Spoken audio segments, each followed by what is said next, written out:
ಆತ್ಮೀಯ ವೀಕ್ಷಕರೇ, news speed ಪೋಸ್ಟ್ಗೆ ಸ್ವಾಗತ.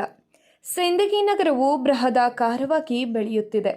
ಎಷ್ಟು ವೇಗವಾಗಿ ಬೆಳೆಯುತ್ತಿದೆಯೋ ಅಷ್ಟೇ ಸಮಸ್ಯೆಗಳು ಉದ್ಭವವಾಗುತ್ತಿದೆ. ನಗರದ ಪ್ರಮುಖ ಬೀದಿಗಳಲ್ಲಿ ವಿದ್ಯುತ್ ದೀಪ ಬೆಳಗದೆ ಇಡೀ ಸಿಂದಗಿ ಪಟ್ಟಣ ಕತ್ತಲಲ್ಲಿ ಮುಳುಗಿದೆ. ಬಸ್ ಡಿಪೋದಿಂದ ಹಿಡಿದು ಮೋರಟಗಿ ನಾಕೆ, ಟಿಪ್ಪು ಸುಲ್ತಾನ್ ವೃತ್ತ, ಅಂಬೇಡ್ಕರ್ ವೃತ್ತವರೆಗೆ ರಸ್ತೆ ದೀಪಗಳು ಉರಿಯುತ್ತಿಲ್ಲ. ಪಟ್ಟಣದ ಪ್ರಮುಖ ರಸ್ತೆಗಳು ಇದಾಗಿದ್ದು ಜನರು ಕತ್ತಲಲ್ಲಿ ಸಂಚಾರ ಮಾಡಬೇಕಾದ ಪರಿಸ್ಥಿತಿ ಉದ್ಭವವಾಗಿದೆ. ವೀಕ್ಷಕರೇ, ನಾವೀಗ ಸಿಂದಗಿ ನಗರದ ಹೃದಯ ಭಾಗವೆಂತೇಳಿ ಕರಿತಾ ಇರ್ತಕ್ಕಂಥ ಬಸವೇಶ್ವರ ವೃತ್ತದಲ್ಲಿದ್ದೇವೆ. ಇಲ್ಲಿ ನೀವು ನೋಡ್ತಿರಬಹುದು, ನಾನು ಹಿಂದೆ ಬಸವೇಶ್ವರ ವೃತ್ತದಿಂದ ಗೋಲಿಗೇರಿ ಹೋಗುವ ಮಾರ್ಗದಲ್ಲಿ, ಅಂದ್ರೆ ಇಲ್ಲಿ ಕಾಲೇಜ್ ರಸ್ತೆ ಮಾರ್ಗದಲ್ಲಿ ವಿದ್ಯುತ್ ದೀಪಗಳೇ ಇಲ್ಲ. ಇಲ್ಲಿ ಸರಿಯಾಗಿ ವಿದ್ಯುತ್ ದೀಪಗಳನ್ನ ಅವರು ವಿದ್ಯುತ್ ದೀಪದ ವ್ಯವಸ್ಥೆನ ಅವರು ಮಾಡಿಲ್ಲ. ಇದು ಕೇವಲ ಇದು ಒಂದೇ ಭಾಗ ಅಲ್ಲ.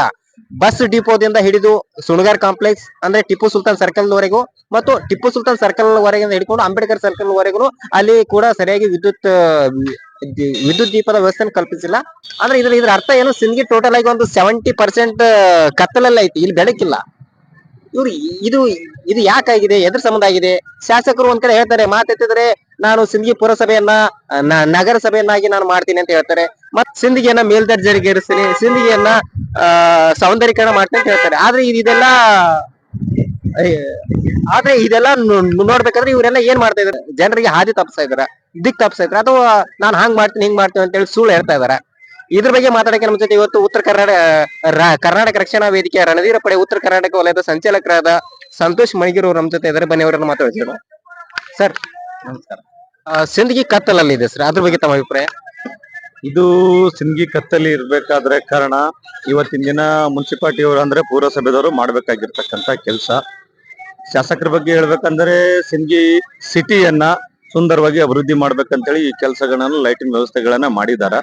ಆದ್ರೆ ಇದರ ಒಳಗಡೆ ಬರ್ತಕ್ಕಂತ ಪುರಸಭೆ, ಇದಕ್ಕೆ ಸಂಬಂಧಪಟ್ಟ ಅಧ್ಯಕ್ಷರು ಮತ್ತು ಚೀಫ್ ಆಫೀಸರ್ ಆಗಿರ್ತಕ್ಕಂಥವ್ರು ರಾಜಶೇಖರ್ ಅವರು ಮಾಡ್ಬೇಕಾಗಿರ್ತಕ್ಕಂತ ಕೆಲಸ. ಅದ್ರಗೋಸ್ಕರ ಇದು ಇವತ್ತಿನ ದಿನ ನಮಗೂ ಕೂಡ ಇದು ನೋವಿನ ಸಂಗತಿ. ಯಾಕಪ್ಪ ಅಂತಂದ್ರ ಇದು ಬಸವೇಶ್ವರ ವೃತ್ತದಿಂದ ಗೋಲ್ಗೇರಿ ನಾಕದೊಳಗೆ ಹೋಗುವವರೆಗೂ ಇಲ್ಲಿ ಇರತಕ್ಕಂಥದ್ದು ಅವ್ರದೇ ಆದ ಮನಗುಳಿಯವ್ರದ್ದು ಒಂದು ಹಾಸ್ಪಿಟಲ್ ಇದೆ, ಮತ್ತೆ ಕಾಲೇಜ್ ಇದೆ. ಈ ಕಾಲೇಜನ್ನ ಹೋಗುವಾಗ ಬರುವಾಗ ಕತ್ತಲೆಯಾಗಿ ಬಿದ್ದಿದೆ. ಇವಾಗ ಒಂದ್ 5 ನಿಮಿಷದ ಹಿಂದ್ಗಡೆ ಒಂದು ಕಾಲೇಜ್ ಹುಡುಗಿ ಬಸ್ಸಿನಿಂದ ಬಿದ್ದಳು. ಇದಕ್ಕೆಲ್ಲ ಇಂತ ಅನಾಹುತಗಳಾಗ್ಲಿಕ್ಕೆ ಕಾರಣ ಇಲ್ಲಿ ಲೈಟಿನ ವ್ಯವಸ್ಥೆ ಇಲ್ಲ ಅಂತೇಳಿ ನಾನು ಹೇಳ್ಬೋದು. ನೀವು ಹೋಗಿ ಚೀಫ್ ಆಫೀಸರ್ ಹೋಗಿ ಕೇಳಿದ್ರೆ ಅಥವಾ ಪುರಸಭೆ ಅಧ್ಯಕ್ಷರು ಕೇಳಿದ್ರೆ ಯಾಕೆ ಕತ್ತಲ ಐತಿ, ಇದನ್ನ ಯಾಕೆ ನೀವು ವಿದ್ಯುತ್ ಮಾಡ್ತಾ ಇಲ್ಲ ಅಂತ? ಇಲ್ಲ, ನಾವು ಕೇಳಿಲ್ಲ, ಅವ್ರಿಗೆ ಹೋಗಿ ನಾವು ಭೇಟಿ ಆಗಿಲ್ಲ. ಆದ್ರೆ ಇದು ಅಭಿವೃದ್ಧಿ ಮಾಡದ್ಮೇಲೆ ಅವ್ರು ಮಾಡ್ಬೇಕಾಗಿತ್ತು. ಯಾಕಪ್ಪ ಅಂದ್ರೆ ನಾವು ಕೇಳಿರ್ತಕ್ಕಂತ ವಿಷಯ ಏನಂದ್ರ, ಇವತ್ತಿನ ದಿನ ಇಲ್ಲಿ ಇರ್ತಕ್ಕಂಥ ಡಿ ದರ್ಜೆ ಗುತ್ತಿಗೆದಾರರಾಗಿರ್ತಕ್ಕಂಥವ್ರು ಸಾಯಂಕಾಲ ಬಂದು ಲೈಟ್ ಅನ್ನ ಹಚ್ಬೇಕು, ಬೆಳಗ್ಗೆಯನ್ನ ಲೈಟ್ ಅನ್ನ ಆಫ್ ಮಾಡ್ಬೇಕಂತ ಅನ್ನೋದು ಕೇಳಿದೀವಿ. ಆದ್ರೆ ಅವ್ರಿಗೆ ಗುತ್ತಿಗೆದಾರರಿಗೆ ಅವ್ರಿಗೆ ಪೇಮೆಂಟ್ ಮಾಡಿಲ್ಲ ಅನ್ನೋದಕ್ಕೋಸ್ಕರ ಅವನು ಗುತ್ತಿಗೆದಾರ ಈ ಕೆಲಸಕ್ಕೆ ಬರ್ತಾ ಇಲ್ಲ ಅಂತ ಕೇಳಲ್ಪಟ್ಟಿದ್ದೀನಿ. ಜನರು ಹೇಳಿರ್ತಕ್ಕಂಥ ವಿಷಯ. ಏನಾಗ್ಬೇಕು ಸರ್?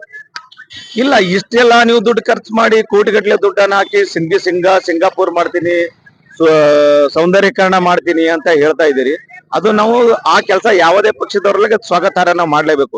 ಸಿಂದಗಿ ಸುಂದರವಾಗಿ ಕಾಣ್ಬೇಕಂದ್ರೆ ಯಾವುದೇ ಪಕ್ಷದ ನಾವು ಸ್ವಾಗತಾರ್ಹ ಮಾಡ್ತೀವಿ. ಆದ್ರೆ ಇಷ್ಟೆಲ್ಲ ಬೀದಿ ಲೈಟ್ಗಳನ್ನ ಸುಂದರೀಕರಣವಾಗಿ ಮಾಡಿದಿರಿ, ಅದಕ್ಕೆ ನಾವು ಸ್ವಾಗತವನ್ನು ಕೋರ್ತೀವಿ. ಆದ್ರೆ ಆ ಲೈಟ್ಗಳನ್ನ ಹಚ್ಚುವಂತ ಕೆಲಸವನ್ನ ಮಾಡ್ಬೇಕಲ್ಲ. ನೀವು ಲೈಟ್ ಹಾಕಿ ಸುಮ್ನೆ ಬಿಟ್ರೆ ಅದು ವ್ಯರ್ಥ.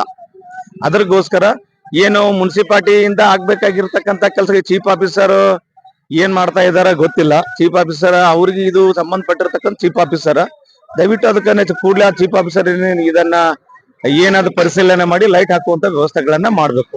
ಏನೋ ಹೇಳ್ತಾರಲ್ಲ, ಗಂಡ ಹೆಂಡತಿ ನಡ್ಬೇಕ ಕೂಸು ಬಡವಾಯ್ತಂತ, ಹಂಗಾಗೋಗ್ಬಿಟ್ಟಿದೆ. ಈಗ ಅಧ್ಯಕ್ಷ ನಾನು ನೀನು ಅಂತ ಹೇಳಿ ಅವರಿಬ್ಬರ ಗುದ್ದಾಟದಲ್ಲಿ ಸಿಂದಗಿ ಕತ್ತಲೆನಾಗ ಕೆಡವಿದ್ದಾರೆ. ಸಿಂದಗಿ ಕತ್ತಲೆ ಆಗ್ಲಕ್ಕೇನು, ತೂಪ ಎದುರ ಚೆಲ್ತದನ ಕಿಚಡಿಯಾಗ. ಆದ್ರೆ ಮಾವ ಆಗ್ಬೇಕು, ಇಲ್ಲ ಅಂದ್ರೆ ಹಳೆ ಆಗ್ಬೇಕು ಅಧ್ಯಕ್ಷ. ಇವ್ರಿಬ್ರಲ್ಲಿ ಒಬ್ರು ಆಗ್ಬೇಕು. ಹೊಂದಾಣಿಕೆ ಯಾರೇ ಆದ್ರೂ ನಮ್ಮವರೇ ಮನೆಯವ್ರು ಆಗ್ತಾರೆ ಅಂತೇಳಿ ಇವ್ರಿಬ್ಬರದಲ್ಲಿ ಒಬ್ರು ಅಧ್ಯಕ್ಷರಾದ್ರೆ ಸಿಂದಗಿ ಸಿಂಗಾರ ಆಗೋದ್ರಲ್ಲಿ ಎರಡನೇ ಮಾತಿಲ್ಲ. ಸುಂದರೀಕರಣ ಸಿಂದಗಿ ಬೆಳಕಿನ ಸಿಂದಗಿ ಆಗ್ತದೆ. ಅಲ್ಲಿವರೆಗೂ ಇದು ಕತ್ತಲೆ ಸಿಂದಗಿ ನೋಡ್ತಾ ಇದ್ರಲ್ಲ, ಕಣ್ ಮುಂದೆ ಕಾಣಿಸ್ತದೆ. ಓಕೆ ವೀಕ್ಷಕರೇ, ಇದಿಷ್ಟು ಸಂಪೂರ್ಣವಾಗಿ ಹೇಳಬೇಕಾದ್ರೆ ಸಿಂದಗಿಯ ಸೌಂದರ್ಯೀಕರಣ ಆಗಕ್ಕೆ ಶಾಸಕರಿಂದ ಹಿಡಿದು ಪುರಸಭೆ ಅಧಿಕಾರಿಗಳು ಕಾರ್ಯನಿರ್ವಹಿಸಬೇಕು ಅಂತೇಳಿ ಸಂತೋಷ್ ಮಣಿಗೂರ್ ಅವರು ಒತ್ತಾಯ ಮಾಡ್ತಾ ಇದ್ದಾರೆ. ನೀವು ನೋಡ್ತಾ ಇದ್ದೀರಾ ನ್ಯೂಸ್ ಸ್ಪೀಡ್ ಪೋಸ್ಟ್. ನಾನು ಸಂಗಮೇಶ್. ನಮಸ್ಕಾರ.